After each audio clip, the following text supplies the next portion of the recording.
తాకట్లో ఉన్న మీ బంగారాన్ని విడిపించి ఆ రోజు ఆన్లైన్ రేటుకి కొంటాం. Sharma gold company. ప్రస్తుతం మనతో పాటు ఉన్నారు ప్రత్యూష గారు. సో వాళ్ళ మదర్ పోరాటం ఆపారా, ఇంకా పోరాటం కొనసాగుతూనే ఉందా? ఫైనల్ ఆర్గ్యుమెంట్స్ అవుతున్నాయి. సిబిఐ వాళ్ళకి నోటీసులు ఇష్యూ చేశారు. ఎన్ని సంవత్సరాలు అయిపోయింది? 2011లో వేసామండి సుప్రీంకోర్టులో. 2025లో ఫైనల్ ఆర్గ్యుమెంట్స్. 14 సంవత్సరాలు. నిజంగా ఇలాంటి పోరాటం ఏ తల్లి చేయదేమో. ప్రత్యూషని మీ మధ్య లేకుండా, మీ కుటుంబంలో లేకుండా చేసిన వాళ్ళు మీ ముఖం చూడటానికి చాలా భయం, బాధ, చిన్నతనం ఇవన్నీ కనిపించే ఉంటాయి కదా మీకు? నేను సిగ్గుగా తిరుగుతున్నాను. రాజకీయ నాయకుల దగ్గరికి వెళ్తూ ఉంటారు కదా ఇప్పుడు కూడా. రాజకీయ నాయకుల ప్రలోభాలకి లొంగక తప్పదు, ఇంకా వదిలే ఈ ఫైట్ అని చెప్పిన వాళ్ళు లేరా? ఉన్నారు. ఏమీ చేయలేని పరిస్థితుల్లో మేము చేయాల్సి వచ్చిందమ్మా. ఒకటేసారి నా బిడ్డ కేసులో ఇన్వాల్వ్మెంట్, ఒకటేసారి చనిపోకూడదు. అనుభవించి అనుభవించి అనుభవించి చనిపోవాలి. నేను ఏం చేస్తే ఈ బాధపడుతున్నా జీవితంలో తెలుసుకొని చనిపోవాలని నేను ఎదురు చూస్తున్నాను. న్యాయవాదులకు కానీ, చట్టానికి కానీ, అందరికి కానీ అది నా కూతురుని చంపారు, నాకు న్యాయం చేయండి. చివరిగా చెప్పింది ఏంటి ప్రత్యూష గారు? లిఫ్ట్ దగ్గర బాయ్ చెప్పి పంపించా, అంతే. ఇంకా చంపేశారండి, అల్టిమేట్ చంపేశారు అంతే. కనీసం మీరు బాడీలో ఎక్కడెక్కడ గాయాలని కూడా చూడలేదు? మార్నింగ్ వెళ్ళి పోలీసు వాళ్ళ పర్మిషన్ తీసుకొని మార్చరీ బాక్స్ ఓపెన్ చేసి చూసా. లెఫ్ట్ హ్యాండ్ తోటి ఇక్కడ 4 ఘాట్లు, ఇక్కడ 1 ఘాటు ఇలా పట్టుకొని ఒత్తి నోట్లో పాయిజన్ పోసినట్టుగా ఉంది. అమ్మాయిని ఇష్టం వచ్చినట్టు ఆడుకున్నారు. వాళ్ళ ఇంట్లో ఆడవాళ్ళు ఉన్నారా లేరా, వాళ్ళ తల్లులకు పుట్టినరా లేదా, వాళ్ళకి అక్క చెల్లెళ్ళు ఉన్నారా లేరా, అందరూ ఆడవాళ్ళే వాళ్ళకి. కానీ ఒక ఆడదాన్ని ఇట్లా చేసిండ్రు. అనుభవిస్తారు, తప్పకుండా అనుభవిస్తారు, నేను చూస్తాను. ఇప్పుడు ఇన్ని కార్యక్రమాలు చేస్తున్నారు కదా, ఇవన్నీ డబ్బుతో కూడినవి. అంటే వాళ్ళు ఇన్వాల్వ్ అయ్యి మేము ఉంటాం మీకు తోడుగా అని చెప్పిన వాళ్ళు అంటే ఎవరని చెప్తారు? అప్పుడు చిన్న శ్రీశైలం యాదవ్ గారు కూడా అందించారు. ఇప్పుడు అన్న అని చెప్పేసి ఎవరన్నా వస్తే ముందు అన్నం తిన్నావా అని అడిగారు. తినలేదన్న. ముందు తినరా బాబు, ఇక్కడ అన్నం తిని రా, అప్పుడు నీ కష్టం ఏదో నాకు చెప్తూ పో, ముందు తినరా పో అని. అలాంటి వ్యక్తి ఆయన. మొన్నటికి మొన్న మనం చూసాం కదండి, గర్భిణీ స్త్రీలకు శ్రీమంతం చేశాడు. ఒక అన్నగా ఆశీర్వాదం ఇచ్చి శ్రీమంతం చేసి వాళ్లకు పసుపు కుంకుమ సారెలు పెట్టి పంపించాడు. ఎవరు పంపిస్తారండి? వాళ్ళు చేసిన మంచి కార్యక్రమాలే నవీన్ని గెలిపిస్తాయి అంటారు మీరు? తప్పకుండా గెలిపిస్తాయండి. పిసిసి ఇన్ఛార్జ్ అన్నారు, 1కి 4 సార్లు మేము సర్వే చేయించినా, ఎంతమంది క్యాండిడేట్ల మీద చేయించినా నవీన్ యాదవ్ పేరే ముందొస్తుంది. ఎన్ని ఓట్ల మెజార్టీతో గెలిచాడు అనిపిస్తుంది? అంటే నేను పార్టీల పరంగా చెప్పట్లేదండి, కానీ మంచి మెజార్టీతో తప్పకుండా గెలుపు అనేది నవీన్ యాదవ్ గారితో. Hi, hello, welcome to Suman TV. నేను మీ రోషన్. సో ప్రస్తుతం మనతో పాటు ఉన్నారు మనందరికీ ఎంతో ఇష్టమైన నటి ప్రత్యూష గారు. సో ప్రత్యూష గారు పేరు చెప్తే ఇప్పటికీ మనం అందరం మర్చిపోలేము అన్నమాట. అలాంటి సినిమాలు తీసి ఎంతో మందితో అదరహో అనిపించుకొని మెప్పించిన ఒక గొప్ప హీరోయిన్. సో వాళ్ళ mother so Pratyusha charitable trust chairman Sarojini Devi గారు. నమస్తే. నమస్తే అండి. ఎలా ఉన్నారు? బాగున్నానండి. బాగున్నారా? హ్యాపీ. సో పోరాటం ఆపారా, ఇంకా పోరాటం కొనసాగుతూనే ఉందా? అయ్యో లేదు సార్, ఇప్పుడు సుప్రీంకోర్టులో ఉంది. అవును. ఆర్గ్యుమెంట్స్ అవుతున్నాయి, ఫైనల్ ఆర్గ్యుమెంట్స్ అవుతున్నాయి. సిబిఐ వాళ్ళకి నోటీసులు ఇష్యూ చేశారు సుప్రీంకోర్టు నుంచి. మళ్ళీ సబ్మిట్ చేయమని, రిపోర్ట్ సబ్మిట్ చేయమని. మునిస్వామి రిపోర్ట్ను ఎందుకు మీరు కౌంట్ చేసుకోలేదు, పోస్ట్ మార్టం రిపోర్ట్ని ఎందుకు కౌంట్ చేసుకోకుండా మీరు సబ్మిట్ చేశారు. Post mortem report compulsory submit చేయాలి కదని చెప్పి డబుల్ బెంచ్ సుప్రీంకోర్టు వాళ్ళు లాస్ట్ మంత్ సిబిఐకి ఇష్యూ చేశారు నోటీస్. ఆ రిపోర్ట్ కూడా సబ్మిట్ చేశారు సిబిఐ వాళ్ళు. అండ్ హెచ్డిఎఫ్సికి కూడా నోటీసులు ఇష్యూ అయినాయి సుప్రీంకోర్టు నుంచి లాస్ట్ మంత్, దసరా వెకేషన్ ముందుకి అయినాయి. మొత్తం టోటల్ 2002 నుంచి ఏం జరిగిందో ఫైల్ పట్టుకొని రండి సుప్రీంకోర్టు, కానీ వాళ్ళకు కూడా నోటీసులు ఇష్యూ చేశారు. దిస్ మంత్ 29th మళ్ళీ కేసు ఉంది. అపోజిషన్ వాళ్ళవి, అక్యూజ్డ్ వాళ్ళవి అయిపోయినాయి, ఆర్గ్యుమెంట్స్ అయిపోయినాయి. సో ఇప్పుడు మన ఆర్గ్యుమెంట్స్ స్టార్ట్ అయినాయి. దాని Okay. మీదనే మన అడ్వకేట్లు పోస్ట్ మార్టం రిపోర్ట్ ఇంక్లూడ్ చేయలేదు, సిడిఎఫ్డిలో అన్ని రాంగ్స్ జరిగినాయి, టెస్టింగ్లు అన్నీ చేస్తే మన వాళ్ళ ఆర్గ్యుమెంట్స్ అందరికీ నోటీసులు ఇష్యూ చేసింది. ఇప్పుడు అందరినీ సుప్రీంకోర్టుకు రమ్మన్నారు. దిస్ మంత్ 29th ఉంది. సో నేను వదిలిపెట్టే సమస్య ఎన్ని లేదు. సంవత్సరాలు అయిపోయింది? మనం 2011లో వేసామండి సుప్రీంకోర్టులో. 2025లో ఫైనల్ ఆర్గ్యుమెంట్స్. 14 years 14 అయిపోయింది. years fight. 14 సంవత్సరాలు. నిజంగా ఇలాంటి పోరాటం ఏ తల్లి చేయదేమో. అసలు అంటే కన్న కూతురైపోయింది, ఇంకేముంది అయిపోయింది కదా ఈ పోరాటాలు చేసి, లేకపోతే కన్న కూతురు- కోర్టుల చుట్టూ తిరుగుతూ కన్న అనే కూతురు చాలా మంది అనుకుంటారు. కన్న కూతురు పోయినా అది నా కూతురండి. ఉమ్, అన్యాయం అయిపోయింది. తల్లిగా నా బాధ్యత ఏంటి? ఎలా అన్యాయం అయిపోయింది, అన్యాయం చేసిన వాళ్ళకి ఎలా శిక్ష పడాలి అనేది తల్లిగా నా బాధ్యత నేను చేయాలి. ఉమ్. అది చేస్తున్నా. ఎంతవరకు సక్సెస్ అవుతున్నది గాడ్ నోస్. నిజంగా గ్రేట్ అండి. మీలాంటి గొప్ప మాతృమూర్తి అందరికీ దొరకదు కదా. నిజంగా ప్రత్యూష ఎక్కడున్నా చూస్తుంటుంది. మా అమ్మ నేను చనిపోయి 8 సంవత్సరాలు అయిపోయినా ఇప్పటికి స్టిల్ ఫైట్ చేస్తూనే ఉన్నారు, ఏమాత్రం హోప్ వదులుకోకుండా. నిజంగా గ్రేట్. కానీ ఒకటి ఏంటంటే అడ్వకేట్స్ ఉన్నారు అక్కడ సుప్రీంకోర్టులో. అప్పుడు పాప 11లో నేను పోరాటం చేస్తున్నది చూసిండు వాళ్ళు.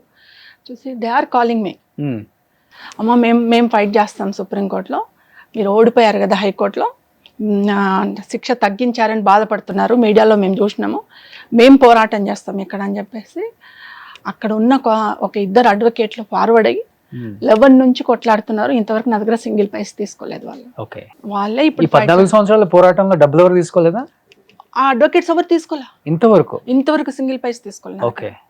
ఆ అడ్వకేట్సే మొన్న చూసి ఇంకా మళ్ళీ పిటిషన్ వేశారు, ఇంకెన్నింట్లు పెండింగ్ పెడతారు ప్రత్యూష కేసు అంటే. అప్పుడు ఆర్గ్యుమెంట్స్కి వచ్చింది. 2-3 months నుంచి ఫైనల్ ఆర్గ్యుమెంట్స్కి వచ్చినాయి. So they are taking very interest అండి. వాళ్ళకు చాలా థ్యాంక్స్ చెప్తున్నా. ప్రత్యూష తరఫున నేను రుణపడి ఉంటా అడ్వకేట్స్కి. అనుకుంటున్నారా డెఫినెట్ గా సుప్రీంకోర్టులో కేసు గెలుస్తుంది, న్యాయం జరుగుతుంది?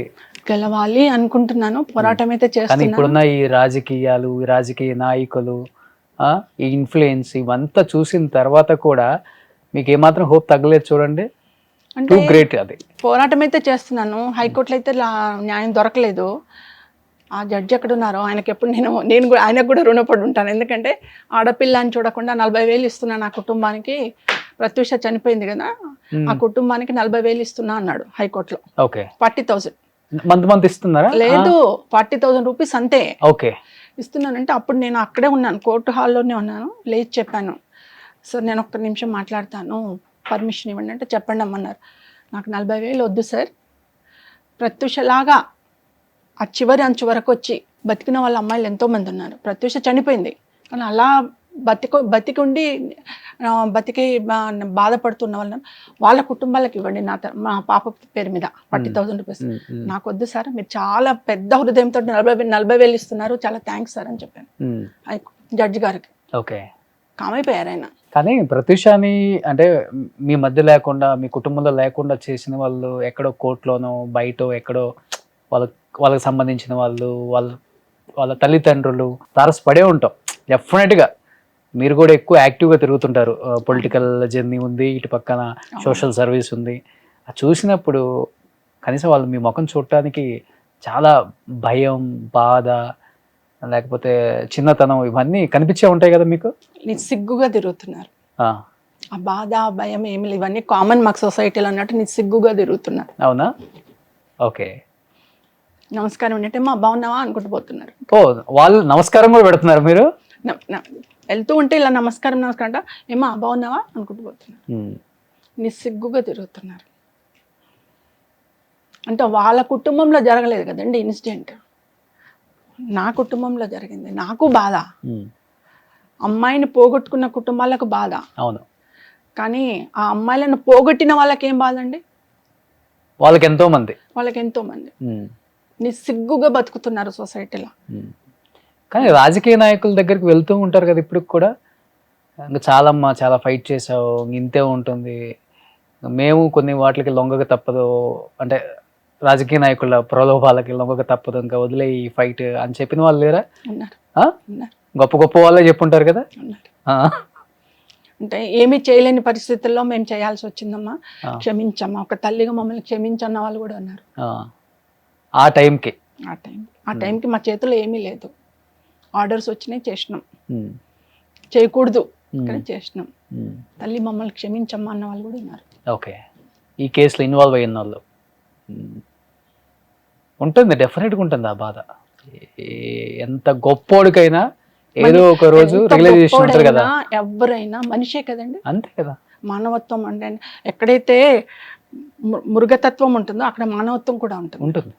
ఒకసారి కాకపోతే ఒకసారి దాన్ని డామినేట్ చేసి మానవత్వం పెట్టుకొస్తుంది. వచ్చింది కూడా. ఓకే, నిజంగా కొంతమంది మనుషులను చూసినప్పుడు అనిపిస్తుంది జీవితంలో పోరాడి పోరాడి పోరాడి అలసిపోయిన తల్లి తండ్రి అంటుంటాం, కానీ మీరు జీవితం అంతా పోరాటం చేస్తూనే ఉన్నారు, ఇంకా అలిపోయితే రాలా. అంటే నేను చూడండి, అంటే నేను ఒకటే పెట్టుకున్నా, నా కూతురు చూడండి నేను చూడాలి, చూస్తున్నా కూడా. పేర్లు అప్రస్తుతం ఇక్కడ. చట్టపరంగా అనుభవించని వాళ్ళు దేవుడి ప్లేస్ లో అనుభవిస్తున్నారు, దేవుడు ఇచ్చే పనిష్మెంట్ అనుభవిస్తున్నారు. ఓకే, చట్టపరంగా నేను పనిష్మెంట్ తేలేకపోతున్నాను, ఎందుకంటే నా దగ్గర అంత డబ్బు లేదు, అంత అధికారం లేదు, కాబట్టి నేను ఏం చేయలేకపోతున్నా. చట్టంలో కూడా అవే ఇన్వాల్వ్ అవుతున్నాయి. ఓకే, సో నేను ఏం చేయలేకపోతున్నా. కానీ దేవుడు అనేవాడు ఉన్నాడు. మీకు ఇప్పటికి చాలాసార్లు చెప్పాను, దేవుడు అనేవాడు ఉన్నాడు, పనిష్మెంట్ ఇస్తున్నాడు, అనుభవిస్తున్నాడు. నేను కూడా అదే అనుకుంటున్నా. ఒకటేసారి నా బిడ్డ కేసులో ఇన్వాల్వ్మెంట్ ఒకటేసారి చనిపోకూడదు, అనుభవించి అనుభవించి అనుభవించి చనిపోవాలి. ఎందుకంటే వాళ్ళకి అది రెక్టిఫై కావాలి. నేను ఏం చేస్తే ఈ బాధపడుతున్నా, ఈ మానవ శరీరంతో ఇంతగా బాధపడుతున్నా అనేది వాళ్ళ జీవితంలో తెలుసుకొని చనిపోవాలని నేను ఎదురు చూస్తున్నా. అది చూసే ఆడియన్స్ వ్యూవర్స్ ఎవరన్నా ఈమె ఇంత కచ్చగా మాట్లాడుతుంది అనుకోవచ్చు, కానీ నా బాధ, నా మానసిక వేదన వాళ్ళకి తెలిస్తే, వాళ్ళు అనుభవిస్తే వాళ్ళకి కూడా ఇట్లాగే వస్తుంది, ఇట్లాంటి కక్షనే వస్తుంది. అదే కక్షతో చెప్తున్నా. లేదు, వ్యూయర్స్ ఫస్ట్ నుంచి కూడా మీరంటే మంచి అభిమానం. ఒక తల్లి పోరాటం చూస్తుంటే నిజంగా ఇలాంటి తల్లి కూడా ఉంటుందా సొసైటీలో, ఇలాంటి తల్లిదండ్రులు ఉంటే నిజంగా పిల్లలకి నిజంగానే న్యాయం జరుగుతుంది, వాళ్ళు మన మధ్య ఉన్నా లేకపోయినా అని చెప్పేసి వాళ్ళు ఎప్పుడు కూడా మీకు సపోర్టే. లాస్ట్ టైం అప్పుడప్పుడు నేను అమ్మకు ప్రేమతో చేసినప్పుడు కూడా 100లో 99 కామెంట్స్ అన్ని పాజిటివ్. గ్రేట్ అమ్మ తల్లిని, ఇలాంటి దాన్ని మేము ఎక్కడ చూడలేదు, పుస్తకాల్లో చదవటమే కానీ సినిమాలలో చూడటమే కానీ ఈ పోరాటాల గురించి. మేబీ ఆ బ్లడ్లోనే ఉంటుందేమో పోరాటం అనేది. జీవితంలో పోరాటం భయంకరంగా చేసింది ప్రత్యూష కూడా, చివరి క్షణం వరకు. అంటే ఒక హోప్, బతుకుతాను అనేది చిన్న దేవుడు. కానీ మీరు చిన్నప్పుడు అంటే మీరు ఈ పోరాటం చూస్తుంటే తను చిన్నప్పుడు పెంచిన విధానం గుర్తు వస్తుంటుంది అందరికి. తను మాకు చిన్నప్పుడే ఇంట్లో మా హస్బెండ్ వెళ్ళాడండి, అందుకని తన రెస్పాన్సిబిలిటీ తీసుకునేది చిన్నప్పటి నుంచి. తను అంటే మమ్మీకి నేనే సపోర్ట్, ఇంటికి పెద్దదాన్ని నేను, మమ్మీకి నేనే సపోర్ట్, డాడీ లేడు, సపోర్ట్ నేనే ఉండాలని ఒక ఎయిమ్ తోటి, ఒక రెస్పాన్సిబిలిటీ తోటి పెరిగిన అమ్మాయి. కుటుంబానికి బాధ్యత నేనే, మమ్మీని పట్టుకొని ముందరికెళ్ళేది నేనే, తమ్ముడు చిన్నోడు అని ఒక బాధ్యతతోటి పెరిగిన అమ్మాయి. అందుకని ఇప్పటికి కూడా ఐ కాంట్ ఎక్స్పెక్ట్ అమ్మాయి చనిపోయింది అని అంటే తన వల్ల చనిపోలే, చంపేశారు. ఇప్పుడు కూడా అదే చెప్తున్నా, కోర్టులో ఉన్నా అది కంటెంప్ట్ ఆఫ్ కోర్ట్ అవుద్దా కాదా ఐ డోంట్ నో, బట్ చంపేశారు. ఇప్పుడు కూడా నేను అదే వర్డ్ మీద స్టిక్ అనే ఉన్నా. నాకు న్యాయం దొరకదా సెకండరీ, కానీ న్యాయవాదులకు కానీ చట్టానికి కానీ అందరికి కానీ అదే, నా కూతురుని చంపారు, నాకు న్యాయం చేయండి ఓకే అని నేను ఇప్పటికీ అదే కోరుతున్నా. ఎంత ఉంటుంది ఏజ్ చనిపోయేందుకు ప్రత్యూష గారికి? 19 years ఉంటుంది అంతే. ఎట్లా చాలా ఎంగలో వచ్చేసింది సినిమా? 16 yearsగా వచ్చేసింది. ఇంటర్ సెకండ్ ఇయర్లోనే వచ్చేసింది. ఫస్ట్ ఇయర్ అయిపోయి సెకండ్ ఇయర్ స్టార్టింగ్లోనే రాయుడుకి వచ్చేసింది. కానీ 3 yearsలో రూల్ చేశారండి. 3 yearsలో ఇన్ని సినిమాలు చేయొచ్చు, ఇంత పెద్ద సూపర్ హిట్ చేయొచ్చు. వన్ మినిట్ కూడా వేస్ట్ చేసుకోలేదు తను. 19 years. చివరిగా చెప్పింది ఏంటి ప్రత్యూష గారు? ఎట్లనో మీకు కూడా తెలుసు ఇంకా బతకదని, తన పొజిషన్ చూసి. అంటే నేను మాట్లాడలేదు చివరిలో, నేను మాట్లాడలే అమ్మాయిని. మార్నింగ్ 4 o'clock ఇంట్లో నుంచి బ్యూటీ పార్లర్కి వెళ్ళిందే లాస్ట్. ఓకే, లిఫ్ట్ దగ్గరికి వెళ్ళి బాయ్ చెప్పిన, తొందరగా రండమ్మా, రేపు మార్నింగ్ ఎర్లీ మార్నింగ్ బెంగళూరుకి వెళ్ళాలా, లేట్ చేయొద్దు, ఓపెనింగ్కి, మూవీ ఓపెనింగ్కి వెళ్ళాలి, తొందర రండి అని చెప్పి మా అన్నయ్య కూతుర్ని తనని పంపించాను. లిఫ్ట్ దగ్గర బాయ్ చెప్పి పంపించాను అంతే. ఇంకా నేను మళ్ళీ ఏం మాట్లాడాలి? హాస్పిటల్లో నన్ను మా బాబుని మాట్లాడిచ్చే పరిస్థితి లేవు కదా. పాప అక్కడ ఉంటే నన్ను ఇంత దూరం నిలబెట్టారు. అక్కడ నుంచే రాజకీయం మొదలైంది, అక్కడ నుంచే మొత్తం రాజకీయం అంతా మ్యానిపులేట్ అక్కడ నుంచే మొదలైంది. నాకు తర్వాత తెలిసింది, అక్కడ నుంచి మొదలైందా మ్యానిపులేట్ రాజకీయం అంతా. ఓకే, అంటే పాపతో మాట్లాడితే నిజం వస్తుంది బయటకని. పాప కాన్షియస్ లో ఉన్నారండి? ఉందా లేదా కూడా తెలియదండి, దగ్గరికి పోనీలేదు కదా, అంత దూరం నిలబెట్టి అదిగో ట్రీట్మెంట్ జరుగుతుంది ఇక్కడ నుంచే చూడండి అన్నారు ఐసీయూలో. గ్లాస్ డోర్ లో నుంచి లేదు, అంత దూరం మన స్ట్రెచ్చర్ మీద పడుకొని ఉంది బెడ్ మీద, మమ్మల్ని ఒక 8 అడుగుల దూరంలో నిలబెట్టారు. అసలు ఒక్కరోజు కూడా మీ పాపను టచ్ చేయలేదా? పోనీలే దగ్గరికి. మాస్క్ పెట్టారు, పైన అన్ని ఎక్విప్మెంట్స్ పెట్టారు, మాస్క్ ఎయిర్ మాస్క్ పెట్టారు, మొత్తం ఇక్కడ దాకా గ్రీన్ కలర్ క్లాత్ కంపారు, కళ్ళు మూసుకొని పడుకున్నది. చనిపోయిందా బతికిందా ఏం తెలియదు. ట్రీట్మెంట్ చేస్తూనే ఉన్నారు చనిపోయినా కానీ? చేస్తున్నాము అంటున్నారు, ట్రీట్మెంట్ జరుగుతుంది, మీరు దూరంగా ఉండండి, దగ్గర పోవద్దు అంటారు డాక్టర్స్. 2 డాక్టర్స్ ఉన్నారు అప్పుడు మేము లోపలికి వెళ్ళాం. ఓకే, వెళ్ళొద్దమ్మా మీరు ఇక్కడ నుంచే చూడండి. ఒక 2 minutes అంతా మేము లోపల ఉంది, తర్వాత బయటకు పంపించారు. అదే లాస్ట్ మేము చూడండి. ఇంకా మళ్ళీ ఎవ్రీడే వస్తూనే ఉంటారు హాస్పిటల్కి? నెక్స్ట్ డే మార్నింగే చనిపోయింది. జరిగిందో నెక్స్ట్ డేనే? నెక్స్ట్ డే మార్నింగ్ 10 o'clock చనిపోయిందని చెప్పారు. ఓకే, ఒక నైట్ ఉంది హాస్పిటల్ అంతే. అంతే, కానీ అది ముందే చనిపోయి ఉండొచ్చు, లేకపోతే అక్కడికి వచ్చాక చనిపోయి ఉండొచ్చు కూడా తెలియదు మీకు? చంపేశారండి, అల్టిమేట్ చంపేశారు అంతే. కానీ బాడీ హ్యాండ్ ఓవర్ చేసేటప్పుడు తెలుస్తుంది కదా మనకి? మార్నింగ్ 11:30కి మాకు 11:30, 12కు డెడ్ బాడీని తీసుకొచ్చారు బయటికి. తీసుకొచ్చి స్ట్రెచర్ మీద అట్నే పడుకోబెట్టారు. పోలీసు ఫార్మాలిటీస్ అన్నీ అయిపోయి అంత వరకు నైట్ అయిపోయింది. ఆ నైట్కి వాళ్ళ దగ్గర మార్చురీ లేదు కేర్ హాస్పిటల్లో. గాంధీ హాస్పిటల్ మార్చురీకి పంపిస్తాం మీరు అన్న, దీనికి ఏమంటారు పంచనామా చేయాలి, నెక్స్ట్ డే మార్నింగ్ పంచనామా చేస్తాం, మార్చురీలో పెడతాం అన్నారు పోలీసు వాళ్ళు. తీసుకెళ్ళి గాంధీ హాస్పిటల్ మార్చురీలో పెట్టారు. ఓకే, నెక్స్ట్ డే మార్నింగ్ వెళ్ళి పంచనామా చేసి పోస్ట్ మార్టం చేశారు. ఓకే, అయితే పోస్ట్ మార్టం చేసి మాకు 11:30కి హ్యాండ్ ఓవర్ చేశారు డెడ్ బాడీ. అసలు కనీసం మీరు బాడీలో ఎక్కడెక్కడ గాయాలని కూడా చూడలేదు? నెక్స్ట్ మార్నింగ్ చూసాను నేను. మీరు చూసారా?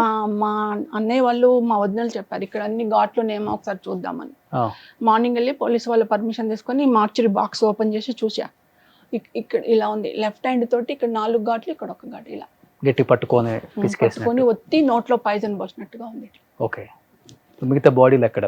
బాడీ చూడండి ఇలా ఇక్కడ వరకు కప్పేసింది క్లాత్, ఓన్లీ ఇవి మాత్రం చూసి. అప్పటికే స్టిక్ అయిపోయింది, ఏసీలో పెట్టింది కదా, చాలా గట్టిగా అయిపోయింది బాడీ. కానీ ఒక లేడీ లైన్ లాగా చూసారు. వెళ్ళి చూసుకొని అప్పుడు అవి అడిగితే నేను వెళ్ళి డాక్టర్ని అడిగితే ట్రీట్మెంట్లో జరిగినాయి ఇవి అని అన్నారు. శరత్ చంద్ర డాక్టర్ అని ఉన్నాడు, ఆయన ఇన్ఛార్జ్గా ఉండే ఈ కేసుకి. ఆయన అడిగితే మేము ట్రీట్మెంట్ భాగంలో క్లిప్స్ పెట్టాము ఇక్కడ అని అంటే, క్లిప్స్ ఈడ 4 ఎట్లు ఉంటాయి, ఈడ 1 ఎట్లు ఉంటుంది సార్ అని కూడా అడిగా. క్లిప్స్ ఉంటే ఈడ 2 ఉంటాయి, ఈడ 2 ఉంటాయి, కానీ ఈడ తంబు ఇంప్రెషన్ ఉంది, ఈడ 4 ఫింగర్స్ ఇంప్రెషన్ ఉంది. ఎలా ఉందంటే కూడా they are not giving correct answers sir. అంత మ్యానిపులేట్ అయిపోయినారు, అంత కింద మీద చేసేసారు. అప్పటికే వెహికల్స్ మార్చి ఏదో చేసేసారు, లిఫ్ట్ చేశారు. అంత అమ్మాయిని ఇష్టం వచ్చినట్టు ఆడుకున్నారు. వాళ్ళ ఇంట్లో ఆడవాళ్ళు ఉన్నారా లేరా, వాళ్ళ తల్లులకు పుట్టినరా లేదా, వాళ్ళకి అక్క చెల్లెళ్ళు ఉన్నారా లేరా. ఇప్పుడు పెండిలు చేసుకొని భార్యలు ఉంటారు, పెండిలు చేసుకొని ఉంటారు, బిడ్డలు కూడా కని ఉంటారు, అందరూ ఆడవాళ్ళే వాళ్ళకి. కానీ ఒక ఆడదాన్ని ఇట్లా చేసిండ్రు, అనుభవిస్తారు, తప్పకుండా అనుభవిస్తారు, నేను చూస్తాను. ఇన్ని సంవత్సరాలు అయినా కానీ, ఇప్పుడు తను చనిపోయి ఇన్ని సంవత్సరాలు అయినా చారిటబుల్ ట్రస్ట్ పెట్టి తన పేరు మీద ఎంతోమంది పిల్లలకి అవగాహన ఇస్తూనే ఉన్నారు, లేకపోతే ఏదో ఒక కార్యక్రమాలు చేస్తూనే ఉన్నారు. ఎక్కడ కూడా ఇది ఖర్చు అవుతుంది ఎట్లా ఎందుకు అని కూడా మీకు అనిపించలేదు? ఎందుకు చేయాలనిపించింది? ఏదో ఒక టైంలో కరెక్ట్గా మీకు అనిపించే ఉంటుంది కదా డెఫినెట్గా. ఎందుకంటే నా కూతురు లాంటి అమ్మాయిలు ఎంతో మంది ఉన్నారు, ఏదో ఒకటి చేద్దాం అమ్మాయిలకు. ప్రతి అమ్మాయిలో నా కూతుర్నే చూసుకుంటా అనే విధంగా నేను ఒక ట్రస్ట్ ఏర్పాటు చేసుకున్నా. ఆ ట్రస్ట్లో నాకు చేత నేను ఎంత అంటే, నా కూతురు పెళ్లి చేస్తే అంతో ఇంతో ఇచ్చుకునేది. ఆ రోజుల్లో వరకట్నాలు బాగానే ఉండే, అంతో ఇంత ఇచ్చి పెళ్లి చేద్దాం. అదే డబ్బులతో ఖర్చు పెట్టుకుంటూ నాకున్న చిన్న అమౌంట్లో, నా దగ్గర 10 రూపాయలు ఉంటే 2 రూపాయలు ఖర్చు పెట్టిన, నా దగ్గర 2 రూపాయలు ఉంటే 20 పైసలు ఖర్చు పెట్టి అమ్మాయిలకు. ఆ రోజుల్లో నేను ఒక 2 మిషనరీలు పెట్టుకొని స్టార్ట్ చేసి నిరంతరంగా ఒక 50,000 మంది గర్ల్స్ వరకు ట్రైనింగ్స్ ఇచ్చాను. 50,000 మంది గర్ల్స్ వరకు ట్రైనింగ్ ఇప్పటి వరకు 50,000, ఒక 15 మంది గర్ల్స్ తోటి 50,000 మంది గర్ల్స్ వరకు ఇచ్చుకుంటారు. కానీ అప్పటికి పాపకు పెళ్లి చేయాలని చూసారా? అంటే అమౌంట్ ఏదో తీసి పెట్టి ఉంచుతారు, ప్లాన్స్ ఉంటాయి కదా మీవి, గోల్డ్ క్యాష్ ఇవన్నీ. అప్పటికి నేను స్కూల్ టీచర్ అండి, మా హస్బెండ్ చనిపోయారు, depend on me total family. పాప చిన్నపిల్ల, బాబు ఇంకా చిన్నోడు. అప్పటికి మేమేమి పాప కోసం ఇంత ఎర్నింగ్ అని కాదు, నా ఒక్క థాట్స్ అన్నట్టు. అమ్మాయి బతికుంటే పెళ్లి చేసేదాన్ని, అదే ఖర్చు ఆడపిల్లలకు పెడదాం. నాకున్నది ఒకటే కొడుకు, ఉన్న దానితో కొద్దిగంత ఖర్చు పెట్టుకుంటూ మనం ఏందో సోషల్ వర్క్ చేస్తాం. కొంతమంది ఆడపిల్లలకు చేస్తే నా పాప ఆత్మ శాంతిస్తుంది, నాకు కొద్దిగా మెంటల్ సాటిస్ఫాక్షన్ ఉంటుందనే ఉద్దేశంతో నేను పెట్టుకుంటూ ఆ పాప సంపాదించిన దాంట్లో నుంచే పెట్టుకుంటూ వచ్చాను. ఓకే, అలా పెట్టుకుంటూ కొద్దిగా ట్రస్ట్ను డెవలప్ చేసుకుంటూ కొన్ని ప్రాజెక్టులు, గవర్నమెంట్ ప్రాజెక్ట్స్ తీసుకొని అలా girls, only women empowerment, needy people, needy గర్ల్స్కి మాత్రమే సాయం చేయాలి. Only this is only for women trust ఇది. ఓకే, ఉమెన్ ట్రస్ట్ పెట్టుకొని పాప పేరు మీద ట్రస్ట్ చేసుకుంటూ వస్తున్నాను. అందులో భాగంగానే అనేక కార్యక్రమాల్లో ఎక్కువ ఎన్జిఓస్ తో మీరు టైప్ అయి ఉంటారు కదా? Almost? టైఅప్ ఏం లేదు సార్. టైప్ నా ఓన్ ఓన్ మొత్తం ఖర్చు అంతా మీ సొంత ఖర్చు? నేనే పెట్టుకునేది. ఇంకెవరన్నా పెద్దవాళ్ళు ఎవరన్నా ఉంటే ఏదైనా ప్రోగ్రామ్ చేశామనుకోండి, ఒక పెద్ద ప్రోగ్రామ్ చేసిన, ఒక పెద్ద మెడికల్ క్యాంప్ పెట్టిన ఉమెన్కి గైనిక్ ప్రాబ్లమ్స్ కానీ, హార్ట్ ప్రాబ్లమ్స్ కానీ, బ్రెస్ట్ క్యాన్సర్ ప్రాబ్లమ్స్ కానీ, ఇలాంటివి ఏమైనా పెద్ద మెడికల్ క్యాంప్స్ పెట్టినాం అనుకోండి, పెట్టినప్పుడు లోకల్లో ఉన్న ఇన్ఫ్లుయెన్స్ ఉన్న పీపుల్ని వ్యక్తులను అడిగేది. లేకపోతే ఇంకా ఇంటీరియల్కి వెళ్ళినాం అనుకోండి, అక్కడ సర్పంచులు ఉంటారు, ఎంపీడీఓలు ఉంటారు, ఇలా ఉంటారు, వాళ్ళ దగ్గరికి వెళ్ళి సండే రోజు పెట్టేది. మోస్ట్లీ నేను సండే పెట్టుకునేది. ఇంటీరియల్కి వెళ్తే సండే రోజు ఒక హై స్కూల్ హెడ్ మాస్టర్ని అడిగి హై స్కూల్ తీసుకునేది. లోకల్ సర్పంచ్ వాళ్ళు వీళ్ళు ఉంటే ఫెసిలిటీస్, వాటర్ ఫెసిలిటీ అది ఇది తీసుకునేది. ఫుడ్, రిమైనింగ్ హాస్పిటల్స్ ఉంటాయి. ఇప్పుడు మనకు ఎన్నో హాస్పిటల్స్ ఉన్నాయి. గాంధీ హాస్పిటల్ ఉంది, ఆయుర్వేదిక్ హాస్పిటల్ ఉంది, ఇలా హాస్పిటల్ కొన్ని ప్రైవేట్ హాస్పిటల్స్, మెడినోవర్ ఉంది, అలా హాస్పిటల్స్కి వెళ్ళి మెడికల్ క్యాంప్కి కావాల్సిన డాక్టర్స్ని తీసుకునేది. వాళ్ళని అడిగేది, పలానా డేట్స్ ఫిక్స్ చేసుకుందాం, మీరు ఎప్పుడు ఇస్తే అప్పుడు డేట్స్. అందులో కొంతమంది మనం ఏ డిసీజ్కి అయితే మేము క్యాంప్ పెడతాం ఆ డిసీజ్కి సంబంధించిన డాక్టర్స్ ఒక 4-5 అవైలబుల్ వచ్చేవాళ్ళు. కొన్ని ట్యాబ్లెట్స్ మెడిసిన్ కంపెనీస్కి వెళ్ళేది. మెడిసిన్ కంపెనీస్కి వెళ్ళి ఇది ఉంది, వాళ్ళు కొన్ని ప్రిస్క్రిప్షన్స్ ఇచ్చేవాళ్ళు డాక్టర్స్. నాకు ఆ ప్రిస్క్రిప్షన్ ఉన్న మెడిసిన్స్ కంపెనీస్ నుంచి తీసుకునేది డొనేషన్గా. తీసుకుని ఆ మెడిసిన్స్ అన్ని తీసుకొచ్చి మళ్ళీ డాక్టర్స్ చూపించి చెక్ చేయించేసుకొని అక్కడ డిస్ట్రిబ్యూట్ చేయించేది. సూపర్. కానీ వెళ్ళిన ప్రతి చోట ప్రత్యూష చారిటబుల్ ట్రస్ట్ అని పెట్టగానే డెఫినెట్గా ప్రత్యూష గారి ఫోటో ఉంటుంది కదా, అందరూ గుర్తు చేసుకుంటుంటారు కదా, ఈ అమ్మాయిని ట్రస్ట్ అంటారు. ఎక్కడ సినిమాల్లో చూసాము అని చెప్పేసి పాత వాళ్ళు కూడా రీకలెక్ట్ చేసుకుంటారు కదా. అంటే ప్రత్యూష చారిటబుల్ ట్రస్ట్ అని ఎవరు ఎలా ఉంటుంది? ప్రత్యూష చారిటబుల్ ట్రస్ట్ అని ఎవరు అనరు, ప్రత్యూష అక్క ట్రస్ట్ అంటారు ఊర్లలో. అక్క ట్రస్ట్ పోతున్నాము, అక్క ట్రస్ట్ పోతున్నాము అంటే. ఎక్కడ నేర్చుకున్నావు టైలరింగ్ అంటే ప్రత్యూష అక్క ట్రస్ట్ లో నేర్చుకున్నాము, ఇగో మాకు సర్టిఫికేట్ అంటారు. నేను సర్టిఫికేట్స్ కూడా డిస్ట్రిబ్యూట్ చేస్తాను ట్రస్ట్ నుంచి. అంటే వాళ్ళు నేర్చుకున్నది ఎలా తెలవాలి, షో ద సర్టిఫికేట్. ఎక్కడ నేర్చుకున్నాడు, ప్రత్యూష చారిటబుల్ ట్రస్ట్ లో ట్రైనింగ్ చేసిన అని చెప్పేసి సర్టిఫికేట్స్ కూడా ఇచ్చేవాళ్ళం మేము. కానీ తను బతుకుంటే ఎన్ని సేవా కార్యక్రమాలు చేసేదో తను సంపాదించిన దాంట్లో. తనకు చాలా ఇష్టం.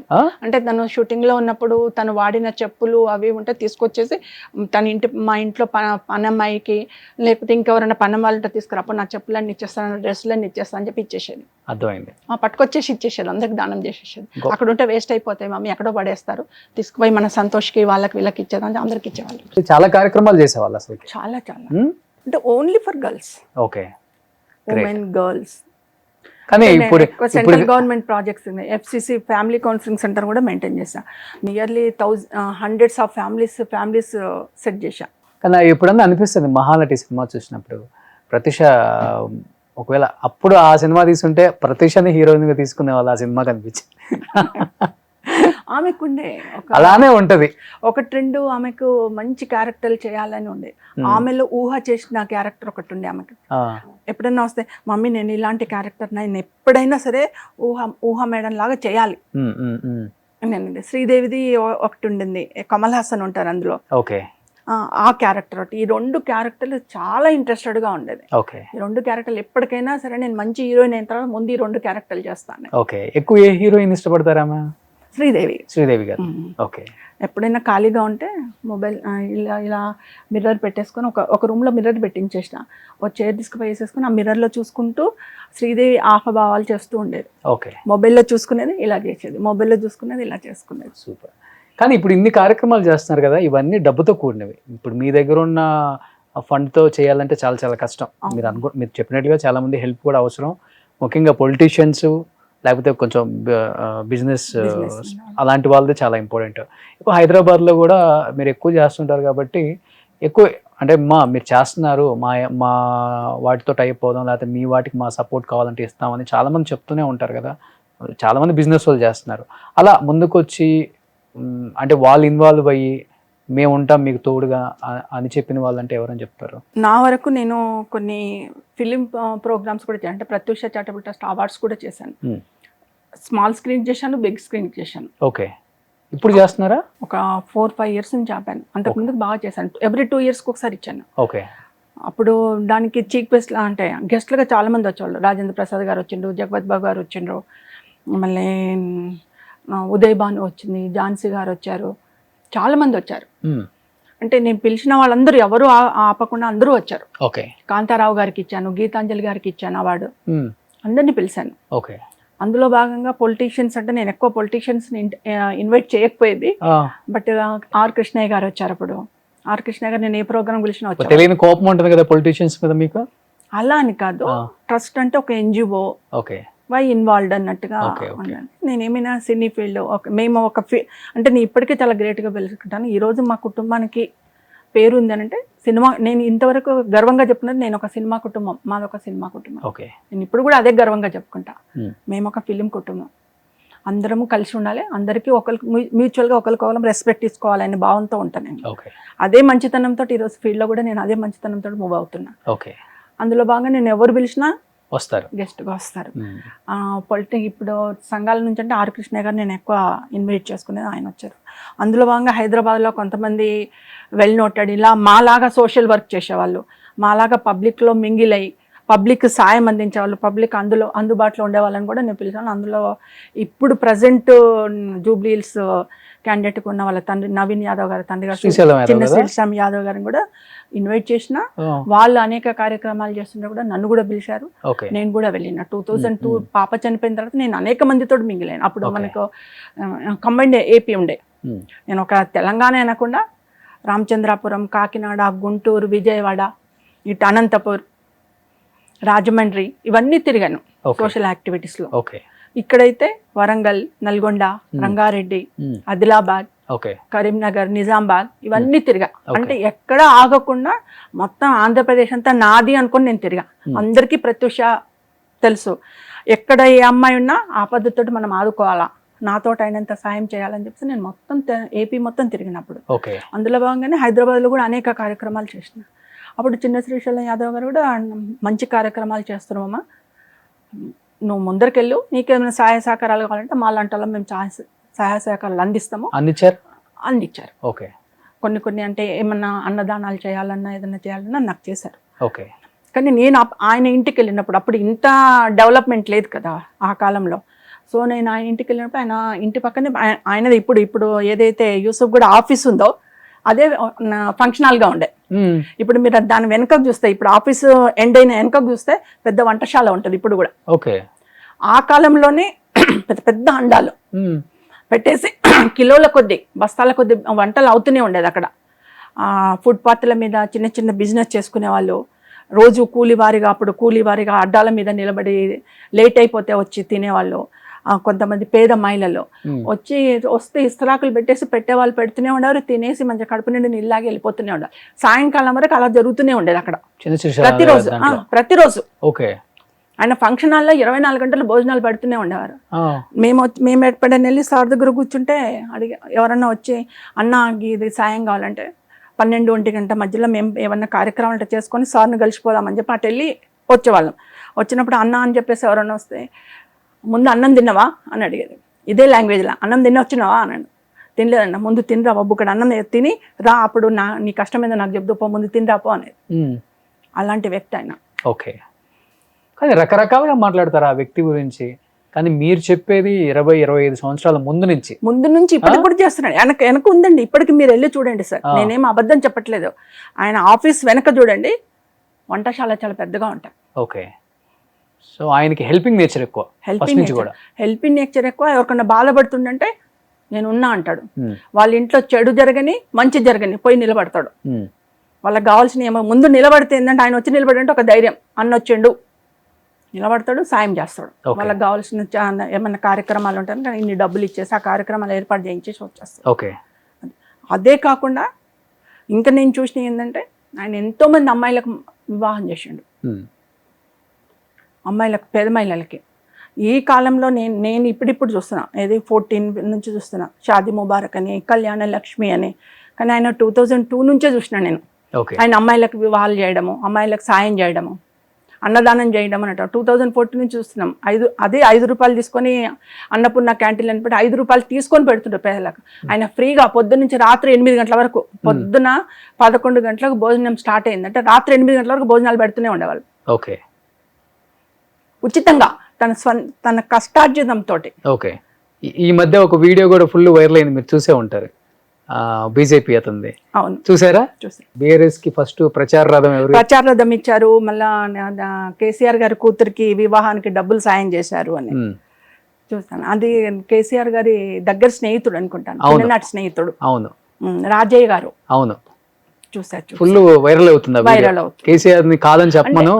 అంటే రాజయ్య గారు చెప్పినా సరోజిని చెప్పినా నిజాలు చెప్తున్నామండి.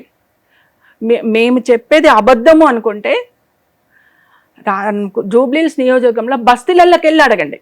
అంటే ఇప్పుడు నేను ఒక సేవ చేస్తున్నాను మీకు చెప్పిన 100 మంది సరోజిని కరెక్ట్ అని అనరండి.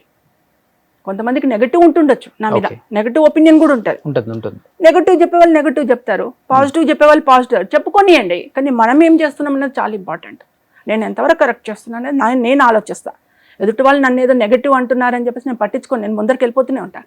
చిన్న సిరిసిల్ల యాదవ్ గారు కూడా ఉంటాయి. ఎంతో మంది అమ్మాయిలకు సాయం చేస్తున్నారు. బాగా ట్రోల్ చేస్తున్నారు. ఒక రౌడీ షీటర్ కొడుక్కి టికెట్ ఇచ్చారు, వీళ్ళని గెలిపిస్తే రేపు ఏమవుతుంది కావాలని భయపించటం. కొంతమంది 100 మంది 1000 మంది విద్యార్థులకు ఆయన ఫీజులు కడుతున్నాడు, పేద విద్యాలను చదివిపిస్తున్నాడు, వాళ్ళకి యూనిఫామ్లు ఇస్తున్నాడు, బుక్స్ ఇస్తున్నాడు. ఈ రోజు కూడా వాళ్ళ కుమారుడు నవీన్ యాదవ్తో కలిసి ఇస్తున్నాడు. ఎంతో మందికి ప్రైవేట్ స్కూల్ వాళ్ళు వచ్చేసి అన్న కొద్దిగా రూములు సరిపోతలేవని అంటే రూములు కట్టిస్తున్నాడు. స్కూళ్ళలో ఫెసిలిటీస్ లేవని అంటే ఇన్ఫ్రాస్ట్రక్చర్ చేపిస్తున్నాడు స్కూళ్ళలో. ఇంకేం కావాలండి?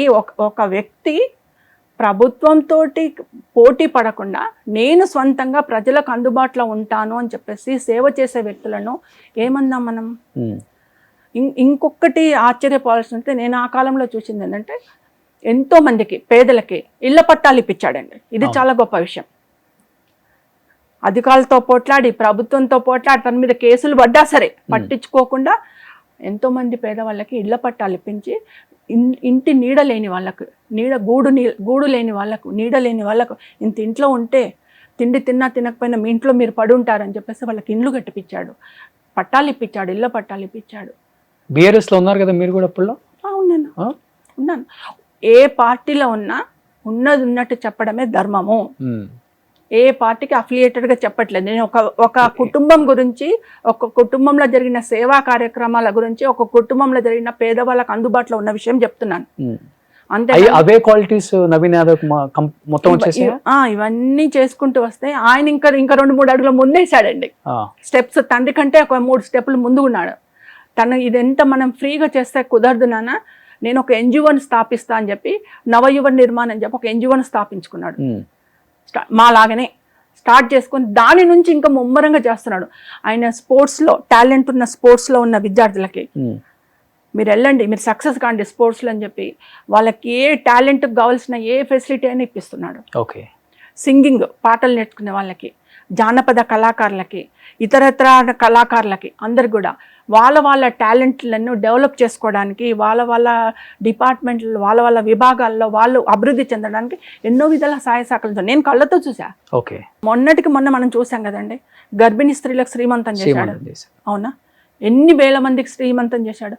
ఒక అన్న, ఒక తల్లిగా, ఒక అన్నగా, ఒక తండ్రిగా మంచి పండంటి బిడ్డలను కనండి అని చెప్పి ఒక అన్నగా ఆశీర్వాదం ఇచ్చి శ్రీమంతం చేసి వాళ్లకు పసుపు కుంకుమ సారెలు పెట్టి పంపించాడు. ఎవరు పంపిస్తారండి? ఒక తోబుట్టు పంపిస్తారు. అవి ఒక తోబుట్టులాగా పంపించాడు. దాన్ని బట్టే మనం అతని మనసును అర్థం చేసుకోవచ్చు, ఆ వ్యక్తి ఏంటిదన్నది అర్థం చేసుకోవచ్చు. అవును, అదే వాళ్ళతో ట్రావెల్ చేశారు కాబట్టి మీరు అంతా చూశారు కాబట్టి 20-25 years జర్నీ. అవే కాకుండా ఎప్పటి నుంచోనండి పండగలు వస్తాయి. రంజాన్ పండుగ వచ్చింది అనుకోండి, ముస్లిం పేదవాళ్ళ నుంచి తోఫాలు ఇచ్చేవాడు. శ్రీశైలం దగ్గర ప్యాకెట్లు అందించేవాడు. ఇప్పుడు కొడుకు కూడా అందిస్తున్నాడు ప్యాకెట్లు. రంజాన్ వస్తాయి, సేమ్ తండ్రిని పుణికిపుచ్చుకొని అదే వారసత్వాన్ని ఆయన కంటిన్యూ చేస్తున్నాడు సేవలు. ఇది క్రిస్మస్ వచ్చింది, గిఫ్ట్లు ఇచ్చాడు పేదవాళ్ళకి. క్రిస్మస్కి మన హిందూ పండుగలు వచ్చినాయి. హిందూ పండుగలు వస్తే వాళ్ళకి వినాయక చవితి వస్తే మంటపాలు కట్టించేవాడు, వినాయకుళ్ళని పిలిపించేవాడు. అన్న కార్యక్రమాలు 11 రోజులు చేసుకోవాలి కదన్నా, డబ్బులు అని అంటే డబ్బులు ఇస్తాడు. దీపావళి దసరా వస్తే ఎన్నో ఉత్సవాలు చేపిస్తారు, ఎన్నో తోఫాలు ఇస్తారు. హిందువులకు కూడా ఎన్నో గిఫ్ట్లు ఇచ్చి పంపిస్తారు. ఇవన్నీ ఏంటండి, శ్రావణ మాసం వచ్చిందంటే ప్రతి శ్రావణ మాసంలో పసుపు కుంకుమ సారి అని చెప్పి ఆడపిల్లలకి ఎంతో మందికి పెడతారు. వాళ్ళు చీరలు ఇచ్చి పంపిస్తారు. మొన్న రాఖీ పౌర్ణమి వచ్చింది. రాఖీ పౌర్ణమి రోజు నేను చూసా 2,000-3,000 చీరలు తెప్పించి పెట్టి వచ్చిన ఆడపిల్లకల్లా ఇస్తున్నాడు. చిన్న శ్రీశైలం మీద గారు వచ్చినాక అరే ఈ చీర తీసుకురారా, అమ్మాయి వచ్చింది ఇచ్చేసేయి, అరే చీర తీసుకురారా అమ్మాయి, అట్లా. ఇవన్నీ అంటే బయటికి కనిపించవు జనానికి, కనపడవు. బయట మాట్లాడేది నిజం అనుకుని బయట జనాలకు తెలుసండి ఈ రూమర్స్ చేసేది, ఆ రూమర్స్ ఫేక్ షేర్స్ చేసేది, ఫేక్ లైకులు చేసేది ఎవరండి? ఎవరికి లాభం ఇవన్నీ చేస్తే? ప్రతిపక్షాలకు లాభం. ప్రతిపక్షాలు చేస్తున్నాయి. నేను ఒకటే చెప్తున్నా, ఈ ఫేక్ రూమర్స్ తోటి, ఫేక్ షేర్స్ తోటి, ఫేక్ లైక్లతోటి గత 2 సంవత్సరాల కింద ఏమైంది? ప్రజలు ఏం తీర్పిచ్చిండ్రు? ఇంతకంటే 100 రెట్లు చేసిండ్రు అప్పుడు. మీరు ఏమైంది? తీర్పు అయితే అంతే కదా, నెగటివే వచ్చింది కదా. అంటే నేను ఇప్పుడు కూడా అదే వస్తుంది. నేను ఈ చేసే వాళ్ళకు ఒకటే చెప్తున్నాను, మీ రూమర్స్ తోటి, మీ ఫేక్ షేర్స్ తోటి, మీ లైక్లతోటి నిజాన్ని చంపలేరు, ప్రజల్లో ఉన్న అభిప్రాయాన్ని చంపలేరు. ప్రజలు నమ్మే పరిస్థితిలో లేరు ఈ కాలంలో. ప్రత్యక్ష రాజకీయాల్లోకి రాబోతున్నారా? మళ్ళీ ప్రత్యక్ష రాజకీయాల్లోకి రాబోతున్నారా? ఇంకేం లేదండి. నవీన్ యాదవ్ సైడ్ ఏమన్నా ప్రచారానికి వెళ్తున్నారా? లేదండి. క్యాంపెయిన్ చేయబోతున్నారా? లేదండి. చిన్న శ్రీశైలం యాదవ్ గారి త్రూ నేను ఒక మంచి అనుభవం నేర్చుకున్నా. నేను కూడా నాకంత డబ్బు ఉంటే నేను ఇంకా 2 ఇంతలు చేసేదాన్ని. నేను అలా కూర్చొని చూసుకుంటూ 2 ఇంతలు చేసేదాన్ని. అమ్మో వీళ్ళు ఎంత బాగా చేస్తున్నారు, నేను ఎందుకు చేయలేకపోతున్నా అనుకుని నేను ఒక విధంగా జెలసీ ఫీల్ అయ్యేది వాళ్ళని చూసి. ఎంత సాయం చేస్తున్నారు, అన్నా అన్నా అన్నా అని చెప్పి ఎట్లా వస్తున్నారు వీళ్ళ దగ్గరికి. అది నేర్చుకుని ఈ రోజు నేను నన్ను అమ్మ అమ్మ అనిపించుకుంటున్నాను వాళ్ళని చూసి. సో వాళ్ళు చేసిన మంచి కార్యక్రమాలే నవీన్ని గెలిపిస్తాయి అంటారు మీరు? తప్పకుండా గెలిపిస్తాయండి. నేను చాలా చూస్తున్నాను సోషల్ మీడియాలో కూడా అందరు నవీన్ అన్న అని ఎందుకంటున్నారంటే యూత్ గర్ల్స్, ఎంతమంది గర్ల్స్ పెడుతున్నారు, ఎంతమంది బాయ్స్. నవీన్ అన్న ఎందుకంటుండండి మీరు చెప్పండి. ఎప్పుడు అందుబాటులో ఉంటాడు నవీన్ అన్నాను ఎందుకంటున్నారు? అంటే నేను కూడా చూసింది కళ్ళతో కొన్ని అందుబాటులో ఉంటాడు అందరికి. పిల్లలు కడుపు నిండా అన్న అని పిలుచుకుంటున్నారు. నవీన్ అన్న గెలుస్తాడు, అన్న నవీన్ అన్న అని అంటున్నారు. ఎందుకంటున్నారు అంటే ఆయన వాళ్ళకి అందుబాటులో ఉన్నాడు. కష్టం వస్తే నేనున్న చెల్లె అంటున్నాడు, కష్టం వస్తే నేనున్న అక్క అంటున్నాడు, కష్టం వస్తే నేను వస్తున్న పాతమ్మి, నేను 5 నిమిషాలు నేను వస్తున్న పాతమ్మి నీ ఇంటి దగ్గరికి అంటున్నాడు. అది ప్రజల్లో ఉన్నాడు. కాంగ్రెస్ గవర్నమెంట్ కూడా చెప్పారు వాళ్ళు, నేను విన్నాను, 1కి 4 సార్లు మేము సర్వే చేయించుకున్నా నవీన్ యాదవ్ పేరే వస్తుంది జూబ్లీహిల్స్ లో. అంతే, కాంగ్రెస్ సర్వే చేయించిన తర్వాత నేను చెప్తే టికెట్లు ఎవరు అక్కడ పిసిసి ఇన్ఛార్జ్ అన్నారు, 1కి 4 సార్లు మేము సర్వే చేయించినా, ఎంతమంది క్యాండిడేట్ల మీద చేయించినా నవీన్ యాదవ్ పేరే ముందు వస్తుంది. ఎందుకు వస్తుందండి నవీన్ యాదవ్ పేరు? ఎందుకు రాలి? వేరే వాళ్ళ పేర్లు. ఆయన ప్రజలకు అందుబాటులో ఉన్నాడు. తండ్రి కాలం నుంచి 2002 కంటే ముందు నుంచి, నాకు తెలవక ముందు నుంచి చేస్తున్నారేమో ఇది. నాకు తెలిసినప్పటి నుంచి సంగతి చెప్తున్నారు. అప్పటి నుంచి సేవా కార్యక్రమాలు చేస్తున్నారు. ప్రజలకు అందుబాటులో ఉన్నారు. తండ్రి కొడుకులు అందరూ కూడా ఆ కుటుంబం ప్రజలకు అందుబాటులో ఉంటుంది. నేను ఇంకొకటి అంటున్నాను, నేను ఎవరి పేరు ఎవరి పేరు అన్నాను. ఇప్పుడు ఏదేదో సోషల్ నెట్వర్క్లో పెడుతున్నారు, సోషల్ మీడియాలో పెడుతున్నారు. పెద్ద లీడర్లు ఉన్నారు, వాళ్ళ గత చరిత్రలు ఏంటిది? మీరు రాజకీయంలోకి రాకముందుకు మీ చరిత్ర ఏంటిది? 1 ఏళ్ళు ఎదుటి వాళ్ళని బట్టి చూపిస్తే 3 ఏళ్ళు మనం చూపిస్తాయంట. వాట్ యూ అంటుంటాయంట ఇవి 3. యూ అంటే వాట్ యూ అంటే అంట. అవునా? మీరు తెలుసుకోండి, మీ గత చరిత్ర తెలుసుకొని మాట్లాడండి. ఒకరి మీద ఎందుకు బురద చల్లుతున్నారు? ముందు మీ మీద మరి బురద చల్లుకోండి. మీ గత చరిత్ర చూసుకొని బురద చల్లుకున్న తర్వాత ఇంకొకరు నానండి. ఇఫ్ యు ఆర్ కరెక్ట్, ఎదుటి వాళ్ళు నన్ను ఎన్ని ఓట్ల మెజారిటీతో గెలిచాడు అనిపిస్తుంది మీరు వెళ్ళి అంటే నేను పార్టీల పరంగా చెప్పట్లేదండి, కానీ మంచి మెజార్టీతో తప్పకుండా గెలుపు అనేది నవీన్ యాదవ్ గారితో ఉంటుంది. నేను ఇప్పుడు నియోజకవర్గ ప్రజలకు కూడా చెప్తున్నాను. వాళ్ళు ఇంకొకటి కూడా, నాకు మొన్న నేను కలిసినప్పుడు శ్రీశైలం యాదవ్ గారు చెప్పిండ్రు, నవీన్ యాదవ్ గారు చెప్పిండ్రు, ఒక మంచి రికార్డింగ్ స్టూడియో పెడుతున్నాం మేము, దానికి అన్నీ రెడీ చేస్తున్నాము. దేనికోసం సార్ అని అన్నాను. అంటే లేదమ్మా, జానపద కళాకారులు ఉన్నారు, ఇతరత్ర కళాకారులు ఉన్నారు, వాళ్ళకి ఫ్రీగా అంటే పేదవాళ్ళు, మట్టిలో మాణిక్యాలు చాలామంది ఉన్నారు, వాళ్ళు డబ్బులు పెట్టుకొని రికార్డింగ్ చేసుకోలేరు, పాట రాసుకొని వస్తారు, రికార్డింగ్ చేసుకోలేరు. ఏదో ఒక జానపదం మీద ఒక సాంగ్ చేయాలనుకుంటారు, సాంగ్ చేసుకోలేరు. అట్లాంటి వాళ్ళకు ఒక స్టూడియో కడుతున్నాము ఫ్రీగా. ఎవరైనా వచ్చి వాళ్ళకు టాలెంట్ ఉంటే వచ్చి మన దగ్గర రికార్డ్ చేసుకోవచ్చు, మన దగ్గర షూట్ చేసుకోవచ్చు, సాంగ్ షూట్ చేసుకోవచ్చు. అలాంటిది మేము తయారు చేస్తున్నాం. సొంత డబ్బులతోటి వాళ్ళకి ఏం జీలండి మీరు చెప్పండి, ఏం జీలు వాళ్ళకు? ఫ్రీగా పబ్లిక్ చేయాలని జీలు ఏంటి అంటే వాళ్ళ కుటుంబంలోనే సేవా కార్యక్రమాల జీలు ఉంది. ఓకే, అందుకనే చేస్తున్నారు. ఇవన్నీ ఎందుకు చేస్తున్నారు? అందరికీ అందుబాటులో ఎందుకుంటున్నారు? అమ్మాయికి ఒక ఆపద వచ్చిందంటే, ఒక కీడు వచ్చిందంటే వాళ్ళ ఇంటి ముందర కారు ఆపుకొని ఎందుకు నిలబడుతున్నారు? న్యాయం జరుగుతుంది. పేదవాళ్ళని ఆదుకోవాలి. ఒకప్పుడు మనం ఈ పరిస్థితిలో ఉంటే మనం డెవలప్ అయినాం, దేవుడు మనకు సాయం చేసిండు. సాయం చేసిందంటే ఒక 10% పేదవాళ్ళకి సాయం చేద్దాం, మనకు పుణ్యం వస్తుంది అని చెప్పేసి ఆ ఉద్దేశంతో వాళ్ళు మింగిలయ్యి ప్రజల్లో, బస్తీలలో, వాడలలో మింగిలయ్యి వెళ్తున్నారు. అందుకని అందరూ ఈరోజు నవీన్ అన్న అంటున్నారు, శ్రీశైలం అన్న అంటున్నారు. ఏంటి నెక్స్ట్ మీ ఎజెండా ఏంటి ఇన్ ఫ్యూచర్? రాజకీయాల్లోకి రావాలనే, లేకపోతే నా ఇలానే ఎన్జిఓస్ తోటి అయిపోయి ఇంకా మంచి హెల్ప్ చేద్దాం? నా ఎజెండా ఒకటేనండి. నా ఒక సింగిల్ కోరిక ఉంది, అది ఎప్పటికీ సక్సెస్ అవుతాను ఐ డోంట్ నో, బట్ నేను ఒక మంచి ప్రత్యూష చారిటబుల్ ట్రస్ట్ని శాశ్వతంగా బిల్డప్ చేసుకోవాలా. కొంతమంది అమ్మాయిలను నా దగ్గర పెట్టుకొని వాళ్ళని తీర్చిదిద్దాల. వాళ్ళు ఎందులో వెళ్తామంటే అందులోకి వెళ్ళి వాళ్ళకు సొసైటీ నుంచి రక్షణ కల్పించాలండి నేను. ఓకే. వాళ్ళు వెళ్ళే మార్గంలో ఎలాంటి ప్రాబ్లమ్స్ రాకుండా, ఎలాంటి ఆబ్లిగేషన్స్ రాకుండా నేను వాళ్ళకి రక్షణ కల్పించి కొంతమంది అమ్మాయిలను తయారు చేసుకోవాలని ఉంది నాదొక పాప పేరు మీద, అదొకటి.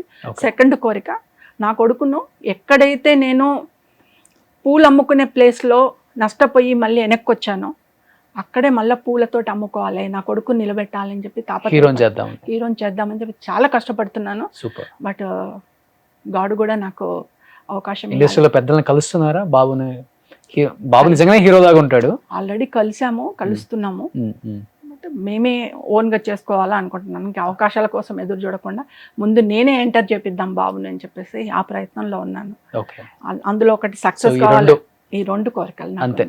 కానీ రాజకీయము అది ఇది ఇప్పటివరకు అయితే నేను ఏం అనుకోలేదు, అది తర్వాత గండొస్. సూపర్. ఈ 2 జరగాలని మనస్ఫూర్తిగా కోరుకుంటున్నాను. Thank you so much. ఇంకొకటి చెప్తున్నాను, చెప్పండి. ఒక చిన్న ఏంటంటే, ఇప్పుడు నేను వచ్చిన స్టూడియోకి వచ్చిన పర్పస్ ఏంటంటే, నియోజకవర్గ ప్రజలకి, జూబ్లీ హిల్స్ నియోజకవర్గ ప్రజలకి నేను చెప్పేది ఏంటంటే, ఎన్నికలు వస్తాయి. ఇప్పుడు వచ్చిన ఎన్నికలు మళ్ళీ 3 సంవత్సరాలతో ఎన్నికలు వస్తాయి, మళ్ళీ 5 సంవత్సరాల తర్వాత కూడా ఎన్నికలు. అంటే ఇది నిరంతర ప్రక్రియ, ఎన్నికలు వస్తూనే ఉంటాయి, పోతూనే ఉంటాయి. దానికి మీరు ఆపలేరు, నేను ఆపలేను, రాజ్యాంగ పరంగా వచ్చే ప్రక్రియ.